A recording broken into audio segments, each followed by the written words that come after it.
శ్రీ మహాగణాధిపతయే నమః. శ్రీమాత్రే నమః. మాచిరాజ భక్తి ప్రేక్షకులందరికీ నమస్కారం. మార్చి 3వ తేదీ మంగళవారం కేతుగ్రస్త చంద్రగ్రహణము ఖగోళంలో ఏర్పడుతోంది. ఈ కేతుగ్రస్త చంద్రగ్రహణానికి ప్రత్యేకమైన ప్రాధాన్యత ఉంది. దానికి కారణం ఏంటంటే, ఇప్పుడు మార్చి 3వ తేదీ ఏర్పడుతున్నటువంటి చంద్రగ్రహణాన్ని గ్రస్తోదయ చంద్రగ్రహణం అనే పేరుతో పిలుస్తారు. గ్రస్తోదయ చంద్రగ్రహణం అంటే అర్థం ఏంటంటే, ఎప్పుడైనా సరే గ్రహణం ప్రారంభమైపోయి గ్రహణం పూర్తవుతున్న సమయంలో చంద్రుడు ఉదయించినట్లయితే, అంటే చంద్రుడు కనిపించినట్లయితే, చంద్రోదయ సమయానికి గ్రహణం పూర్తయిపోతూ ఉన్నట్లయితే అప్పుడు దాన్ని గ్రస్తోదయ చంద్రగ్రహణం అనే పేరుతో పిలుస్తారు. అలాగే గ్రహణాలు 2 రకాలుగా కూడా మనకి జ్యోతిష శాస్త్ర గ్రంథాలలో చెప్పారు.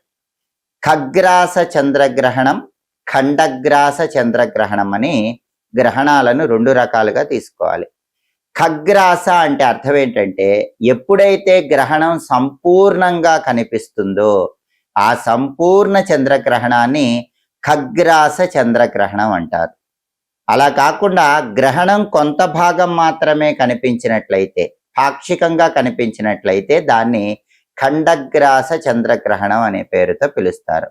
మరి మార్చి 3వ తేదీ ఏర్పడుతున్నటువంటి కేతుగ్రస్త చంద్రగ్రహణము ఖగ్రాస చంద్రగ్రహణమా, ఖండగ్రాస చంద్రగ్రహణమా, సంపూర్ణ చంద్రగ్రహణమా, పాక్షిక చంద్రగ్రహణమా అంటే ప్రపంచవ్యాప్తంగా సంపూర్ణ చంద్రగ్రహణం, ప్రపంచవ్యాప్తంగా ఖగ్రాస చంద్రగ్రహణం.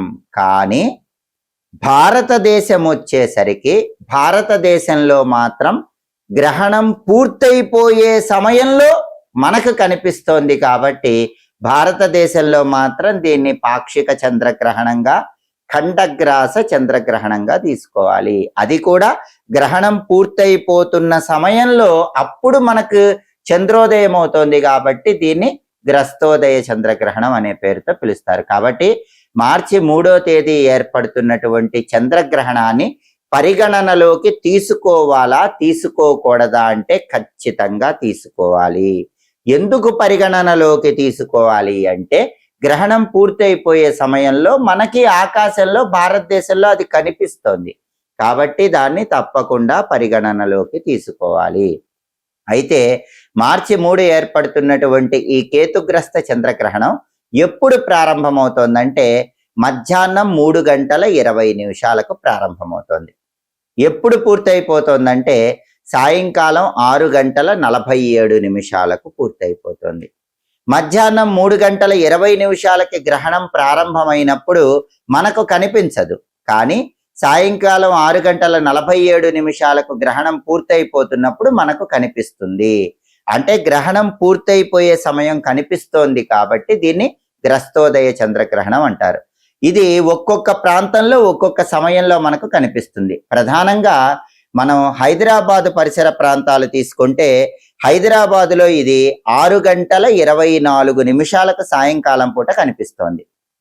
అదే విజయవాడ పరిసర ప్రాంతాలు తీసుకుంటే సాయంకాలం 6:15 నుంచే విజయవాడ పరిసర ప్రాంతాల్లో కనిపిస్తోంది. అంటే గ్రహణం చివరి భాగం మాత్రమే ప్రధాన నగరాల్లో కనిపిస్తోంది. ఈ గ్రహణ ప్రభావం 12 రాశుల మీద తప్పకుండా పనిచేస్తుంది. ఒక్కొక్క రాశికి గ్రహణం ఒక్కొక్క రకమైనటువంటి ఫలితాలను కలిగింపజేస్తుంది. కాబట్టి ఏ రాశి వాళ్ళకి గ్రహణం ఎటువంటి ఫలితాలను కలిగింపజేస్తుందో, గ్రహణ గోచార పరంగా ఏ రాశి వాళ్ళకి ఈ కేతుగ్రస్త చంద్రగ్రహణం విశేషంగా యోగిస్తుందో, ఏ రాశి వాళ్ళకి కేతుగ్రస్త చంద్రగ్రహణం ఇబ్బందికర ఫలితాలను కలిగింపజేస్తుందో ఈ వీడియోలో మనం తెలుసుకుందాం. 12 రాశుల మీద చంద్రగ్రహణ ప్రభావాన్ని మనం పరిశీలిస్తే ఈ చంద్రగ్రహణ ప్రభావం దాదాపుగా 1 నెల రోజుల పాటు ఎక్కువగా పనిచేస్తూ ఉంటుంది. ఆ తర్వాత 6 నెలల పాటు కొంతవరకు పనిచేస్తూ ఉంటుంది. తదుపరి ధనుస్సు రాశి. ధనుస్సు రాశి వాళ్ళకి కేతుగ్రస్త చంద్రగ్రహణం ఇచ్చే ఫలితాలు మనం పరిశీలిస్తే ధనుస్సు రాశి వాళ్ళకి 9వ స్థానంలో ఈ గ్రహణం ఏర్పడుతుంది. జ్యోతిష శాస్త్ర పరంగా జన్మరాశి నుంచి 9వ రాశిలో గ్రహణం ఏర్పడితే అది మధ్యమ ఫలితాలను కలిగిస్తుంది. అంటే కొంత అనుకూల ఫలితాలు ఇస్తుంది, కొంత వ్యతిరేక ఫలితాలు ఇస్తుంది. 9వ స్థానం అంటే అది తండ్రి స్థానము, పూర్వజన్మ పుణ్య ఫలితాలకు సంబంధించిన స్థానము, శుభ కార్యక్రమాలకు సంబంధించిన స్థానము. కాబట్టి ధనుస్సు రాశి వాళ్ళకి ఇది మధ్యమ ఫలితాలను ఇస్తుంది. కాబట్టి ఒక్కొక్కసారి తండ్రి సపోర్ట్ వల్ల బ్రహ్మాండమైన టాప్ పొజిషన్కి వెళ్తారు, ఒక్కొక్కసారి తండ్రి సపోర్ట్ లేకపోవటం వల్ల కెరీర్లో ముందుకు వెళ్ళలేకపోతూ ఉంటారు, ఒక్కొక్కసారి ఆకస్మికంగా వంశపారంపర్యంగా రావాల్సిన ఆస్తులు కలిసి వచ్చి ఉన్నత స్థాయికి వెళుతూ ఉంటారు, ఇంకొకసారి వంశపారంపర్యంగా ఏది కలిసి రాక కొన్ని ఇబ్బందులు ఎదుర్కొంటూ ఉంటారు. ఒక్కొక్కసారి శుభ కార్యక్రమాలు చేయాలని ప్రయత్నిస్తే చాలా సులభంగా శుభ కార్యక్రమాలు దిగ్విజయంగా పూర్తి చేస్తారు. ఒక్కొక్కసారి ఎంత ప్రయత్నించినా శుభ కార్యక్రమాల్లో చిన్న చిన్న ఆటంకాలు వస్తూ ఉంటాయి. 9వ స్థానం అంటే తండ్రి స్థానము, శుభ కార్యక్రమాలు నిర్వహించే స్థానము. ఆ స్థానములో గ్రహణం అనేది జన్మరాశికి ఏర్పడినప్పుడు మధ్యమ ఫలితాలు ఇస్తుంది. కాబట్టి కొంత అనుకూల ఫలితాలు ఉంటాయి, కొంత వ్యతిరేక ఫలితాలు ఉంటాయి. కాబట్టి ప్రధానంగా ధనుసు రాశి వాళ్ళు కొన్ని జాగ్రత్తలు తీసుకోవాలి. వాటిలో ముఖ్యమైనది ఏంటంటే విద్యార్థులు ఏకాగ్రతతో చదివితేనే మంచి ర్యాంకులు వస్తాయి, ఏకాగ్రతతో చదవకపోతే ర్యాంకులు కొద్దిగా తగ్గే అవకాశం ఉంది. అలాగే ప్రధానంగా ధనుసు రాశి వాళ్ళకి గురువులతో కానీ, కుటుంబ పెద్దలతో కానీ, సమాజంలో పెద్దలతో కానీ విభేదాలు రాకుండా చూసుకోవాలి. ఎందుకంటే ఈ గ్రహణం మధ్యమ ఫలితాలు ఇస్తుంది కాబట్టి గురువుల అనుగ్రహం ఉంటుంది, కుటుంబ పెద్దల సహకారం ఉంటుంది, సమాజంలో పెద్దల అనుకూలత ఉంటుంది. కానీ ఒక్కొక్కసారి పొరపాటున విభేదాలు వస్తూ ఉంటాయి. అలా జరగకుండా ప్రత్యేకమైన జాగ్రత్తలు తీసుకోవాలి. ధార్మిక కార్యక్రమాల్లో విపరీతమైన ఆసక్తి పెరుగుతుంది. ఈ గ్రహణం వల్ల ధనుసు రాశి వాళ్ళు తీర్థయాత్రలు చేయటం, పుణ్యక్షేత్ర సందర్శనం చేయటం ఇలాంటివన్నీ కూడా చేస్తూ ఉంటారు. కాబట్టి ధనుస్సు రాశి వాళ్ళకి ఈ కేతుగ్రస్త చంద్రగ్రహణం మధ్యమ ఫలితాలు ఇస్తుంది. కాబట్టి మధ్యమ ఫలితాలను అనుకూల ఫలితాలుగా మార్చుకోవాలంటే గ్రహణం పూర్తయిన తర్వాత కానీ, గ్రహణ సమయంలో కానీ దానాలు ఇచ్చుకోండి, గ్రహణ సమయంలో మంత్ర జపాలు చేసుకోండి. ఈ మధ్యమ ఫలితాలు పూర్తిగా అనుకూల ఫలితాలుగా మారుతాయి. దానివల్ల కేతుగ్రస్త చంద్రగ్రహణం ధనుసు రాశి వాళ్ళకి సంపూర్ణమైన శుభ ఫలితాలు కలిగింపజేయడానికి ఆస్కారం ఎంతగానో ఉంది. మార్చి 3వ తేదీ ఏర్పడుతున్నటువంటి కేతుగ్రస్త చంద్రగ్రహణం అనేది కొన్ని రాశులకు అనుకూల ఫలితాలు ఇస్తుంది, కొన్ని రాశులకు వ్యతిరేక ఫలితాలు ఇస్తుంది. అనుకూల ఫలితాలు ఇచ్చే రాశుల వాళ్ళు ఎలాంటి దానాలు ఇచ్చుకోకర్లేదు. ప్రతికూల ఫలితాలు ఇచ్చే రాశుల వాళ్ళు మాత్రం కొన్ని ప్రత్యేకమైన పరిహారాలు చేసుకోవటం ద్వారా, కొన్ని దానాలు ఇచ్చుకోవటం ద్వారా విశేషమైన శుభ ఫలితాలు చేకూరుతాయి. ఎప్పుడైనా సరే గ్రహణం వచ్చినప్పుడు జ్యోతిష శాస్త్ర పరంగా గ్రహణ గోచారం ఏం చెప్తుందంటే, జన్మరాశి నుంచి లెక్కబెట్టినప్పుడు వచ్చే 3, 6, 10, 11 రాశుల్లో గ్రహణం వచ్చినట్లయితే ఆ గ్రహణం సంపూర్ణమైనటువంటి అనుకూల ఫలితాలు కలిగిస్తుందని గ్రహణ గోచారం చెప్తుంది. కాబట్టి ఇప్పుడు ఈ కేతుగ్రస్త చంద్రగ్రహణం అనేది పుబ్బా నక్షత్రములో అంటే పూర్వ ఫల్గుని నక్షత్రంలో సింహరాశిలో ఏర్పడుతోంది. కాబట్టి గ్రహణ గోచారం ప్రకారం 12 రాశుల్లో 4 రాశుల వాళ్ళకి ఈ గ్రహణం అద్భుతంగా యోగిస్తుంది. మిథున రాశి, మీనరాశి, తులారాశి, వృశ్చిక రాశి ఈ 4 రాశుల వాళ్ళకి యోగిస్తుంది. కాబట్టి ఈ 4 రాశుల వాళ్ళు ఎటువంటి దానాలు ఇచ్చుకోవాల్సిన అవసరం లేదు. అయితే గ్రహణ గోచారం ఏం చెప్తుందంటే, జన్మరాశి నుంచి లెక్కబెట్టినప్పుడు వచ్చే 1, 4, 8, 12 రాశుల్లో గ్రహణం ఏర్పడితే అటువంటి గ్రహణం అధమ ఫలితాలను కలిగింపజేస్తుందని గ్రహణ గోచారం చెప్తుంది. కాబట్టి అధమ ఫలితాలు వచ్చే రాశుల వాళ్ళు మాత్రం తప్పకుండా దానాలు ఇచ్చుకోవాలి. ఈ అధమ ఫలితాలు వచ్చేటటువంటి రాశులను మనం పరిశీలించినట్లయితే సింహరాశి, అలాగే వృషభ రాశి, మకర రాశి, కన్యా రాశి ఈ 4 రాశుల వాళ్ళకి అధమ ఫలితాలు వస్తాయి. కాబట్టి సింహరాశి, వృషభ రాశి, మకర రాశి, కన్యా రాశి వాళ్ళు తప్పకుండా గ్రహణ సమయంలో కానీ, గ్రహణం పూర్తయ్యాక కానీ ప్రత్యేకమైన దానాలు ఇచ్చుకోవాలి, ప్రత్యేకమైన పరిహారాలు చేసుకోవాలి. అలాగే జ్యోతిష శాస్త్ర గ్రహణ గోచారం ఏం చెప్తుందంటే, ఎప్పుడైనా జన్మరాశి నుంచి లెక్కబెట్టినప్పుడు వచ్చే 2, 5, 7, 9 రాశుల్లో గ్రహణం ఏర్పడితే ఆ గ్రహణం మధ్యమ ఫలితాలను ఇస్తుందని గ్రహణ గోచారం చెప్తుంది. మధ్యమ ఫలితాలు అంటే కొంత అనుకూల ఫలితాలు, కొంత ప్రతికూల ఫలితాలు.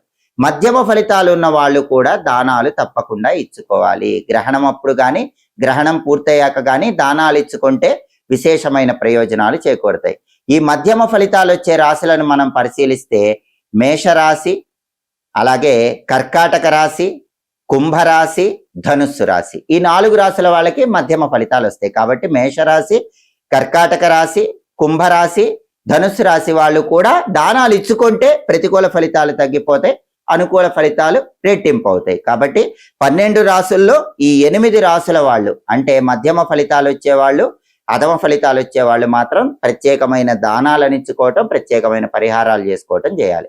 దానాలు ఎలా ఇవ్వాలి అంటే ఇది కేతుగ్రస్త చంద్రగ్రహణం కాబట్టి కేతువుకు సంకేతంగా ఒక చిన్న నాగ పడిగ ఏదైనా లోహంతో చేసింది, అంటే రాగితో గాని, ఇత్తడితో గాని, పంచలోహాలతో గాని ఏదైనా లోహంతో చేసిన చిన్న నాగపడిగ, అలాగే చంద్రుడికి సంకేతంగా ఒక చిన్న వెండి బింబం దానం ఇవ్వాలి. అలాగే కేతువుకి ఇష్టమైనవి ఉలవలు కాబట్టి 1.25 kg ఉలవలు రంగురంగుల వస్త్రంలో కట్టి దానం ఇవ్వాలి. చంద్రుడికి ఇష్టమైనవి బియ్యం కాబట్టి 1.25 kg బియ్యం తెల్ల వస్త్రంలో కట్టి దానం ఇవ్వాలి. దీంతో పాటుగా ఆవు నెయ్యి ప్యాకెట్, ఆవు నెయ్యి సీసా దానం ఇస్తే కూడా చాలా మంచిది. ఇంకా వీలైతే వస్త్రాలు కూడా దానం చేస్తే చాలా మంచిది. గ్రహణ సమయంలో దానం అద్భుత ఫలితాలను ఇస్తుంది. కుదరకపోతే గ్రహణం పూర్తయ్యాక కానీ లేదా మర్నాడు స్నానం చేసి కానీ బ్రాహ్మణులకి ఈ దానాలు ఇచ్చుకోండి. కాబట్టి కేతుగ్రస్త చంద్రగ్రహణం సందర్భంగా సర్పం పడిగా, వెండి బింబము, కేజింబావు ఉలవలు, కేజింబావు బియ్యము, ఆవు నెయ్యి దానం ఇవ్వండి. ఇంకా కుదిరితే వస్త్రాలు కూడా దానం ఇస్తే అద్భుత ఫలితాలు కలుగుతాయి. ఇంకా వీలైతే గ్రహణం పూర్తయిన తర్వాత మార్చి 3వ తేదీ విడుపు స్నానం ఆచరించిన తర్వాత శివాలయానికి వెళ్ళి రుద్రాభిషేకం చేయించుకుంటే చాలా మంచిది. ఆ రోజు కుదరకపోతే మర్నాడు మార్చి 4వ తేదీ బుధవారం అయినా సరే శివాలయానికి వెళ్ళి రుద్రాభిషేకం చేయించుకుంటే ఉత్తమ ఫలితాలు కలుగుతాయి. పట్టు స్నానం ఖచ్చితంగా ఆచరించాలన్న నియమం లేదు. ఎందుకంటే గ్రహణం పట్టే సమయానికి మధ్యాహ్నం 3:20కి మనకు కనిపించదు కాబట్టి పట్టు స్నాన నియమం లేదు. విడుపు స్నాన నియమం మాత్రం ఉంది. అంటే సాయంకాలం 6:47కి గ్రహణం పూర్తయిపోతుంది కాబట్టి 6:48కి అందరూ తప్పకుండా విడుపు స్నానం చేసుకోండి. అయితే గ్రహణ నియమాలు చిన్నపిల్లలకు వర్తించవు, అనారోగ్యవంతులకు వర్తించవు, గర్భిణీ స్త్రీలకు వర్తించవు. వీళ్ళందరూ కేవలం దైవనామస్మరణ చేసుకుంటే సరిపోతుంది. కొంతమంది దానాలు ఇచ్చుకోలేని వాళ్ళు, శివాలయానికి వెళ్ళి రుద్రాభిషేకం చేయించుకోవటం వీలు కాని వాళ్ళు ఏం చేయాలంటే గ్రహణ సమయంలో ప్రత్యేకమైన జపాలు చేసుకోవాలి. గ్రహణం కేతుగ్రస్త చంద్రగ్రహణం కాబట్టి కేతువుకు సంకేతంగా ఓం కం కేతవే నమః ఈ మంత్రాన్ని గ్రహణ సమయంలో వీలైనన్ని సార్లు చదువుకోండి. ఇది చంద్రగ్రహణం కాబట్టి సోమాయ నమః అనే మంత్రం కూడా వీలైనన్ని సార్లు చదువుకోండి. లేదా అధిష్టాన దేవతలకు సంబంధించిన స్తోత్రాలు చదువుకోండి. కేతువుకు అధిష్టాన దైవం గణపతి కాబట్టి గ్రహణం ఉన్న సమయంలో సంకటనాశక గణేష స్తోత్రం చదివితే మంచిది. అలాగే చంద్రుడికి అధిష్టాన దైవం లక్ష్మీదేవి కాబట్టి లక్ష్మీదేవికి సంబంధించిన శ్రీ సూక్తం కానీ, కనకధార స్తోత్రం కానీ, అష్టలక్ష్మి స్తోత్రం కానీ చదివితే చాలా మంచిది. లేదా పరమేశ్వరుడు చంద్రశేఖరుడు కాబట్టి చంద్రశేఖరాష్టకం చదివితే చాలా మంచిది. మరి అధిష్టాన దేవతలకు సంబంధించిన స్తోత్రాలు కూడా చదవలేకపోతే గం గణపతయే నమః గణపతి మంత్రం చదువుకోండి. ఓం చంద్రశేఖరాయ నమః పరమేశ్వర మంత్రం చదువుకోండి. ఓం శ్రీం శ్రీయై నమః లక్ష్మీదేవి మంత్రం చదువుకోండి. కలియుగ ప్రత్యక్ష దైవమైన వెంకటేశ్వర స్వామికి సంబంధించిన వెంకటేశ్వర వజ్రకవచ స్తోత్రం చదువుకున్నా, ఓం నమో వెంకటేశాయ, ఓం గోవిందాయ నమః చదువుకున్నా కూడా వెంకటేశ్వర స్వామి అనుగ్రహం వల్ల గ్రహణం ఇచ్చే వ్యతిరేక ఫలితాలు తగ్గిపోతాయి, అనుకూల ఫలితాలు పెంపొందింపజేసుకోవచ్చు. ఇలా గ్రహణం బట్టి ప్రత్యేకమైన మంత్ర జపాలు, స్తోత్రాలు చేసుకున్నా కూడా అద్భుత ఫలితాలు కలుగుతాయి. దానాలు ఇవ్వటం వీలు కాని వాళ్ళు ఇలా మంత్ర జపాలు చేసుకోండి, స్తోత్రాలు చదువుకోండి, లేదా స్తోత్రాలు వినండి. గ్రహణం ఇచ్చే వ్యతిరేక ఫలితాలు తొలగింపజేసుకొని అనుకూల ఫలితాలు రెట్టింపు చేసుకొని సమస్త శుభ ఫలితాలను అందిపుచ్చుకోండి. ఎప్పటికప్పుడు ఖగోళంలో మార్పుల గురించి, వాటికి సంబంధించిన ఆసక్తికరమైన విశేషాంశాల గురించి తెలుసుకోవాలంటే మాచిరాజు భక్తి ఛానల్ తప్పకుండా చూడండి. మా వీడియోస్ మీకు నచ్చినట్లయితే మా ఛానల్ లైక్ చేయండి, కామెంట్ చేయండి. మా ఛానల్ వీడియోస్ 10 మంది మిత్రులకు షేర్ చేయండి. మా ఛానల్ సబ్స్క్రైబ్ చేసుకోండి. పక్కన ఉన్న బెల్ సింబల్ నొక్కటం మాత్రం మర్చిపోకండి. సర్వే జనాః సుఖినో భవంతు. స్వస్తి.